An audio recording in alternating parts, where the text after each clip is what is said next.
एक होती म्हातारी. एकदा ती आपल्या लेकीकडे जायला निघाली. लेक राहायची दुसऱ्या गावाला. रस्त्यांत होते मोठे जंगल.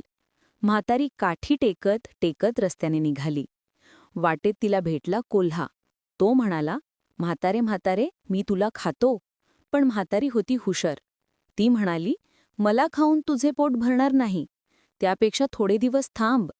लेकीकडे जाते, तुपरोटी खाते, लठ्ठमुठ्ठ होते, मग मला खा. कोल्ह्याला म्हातारीचे म्हणणे पटले. म्हातारी पुढे निघाली.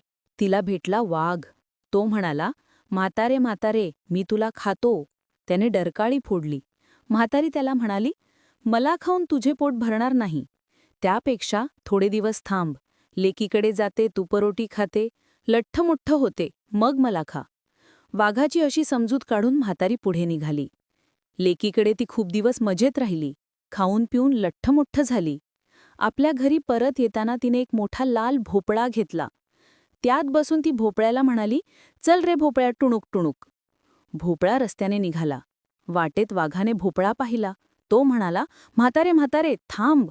आतून म्हातारी म्हणाली, कशाची म्हातारी आणि कशाची कोतारी, चल रे भोपळ्या, टुणूक टुणूक. त्याबरोबर भोपळा जोरात पळू लागला. पुढे गेल्यान भेटला कोल्हा.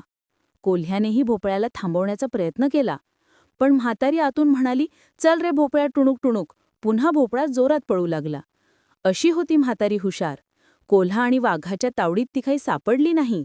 भोपळ्यात बसून ती सुखरूप आपल्या घरी पोहोचली.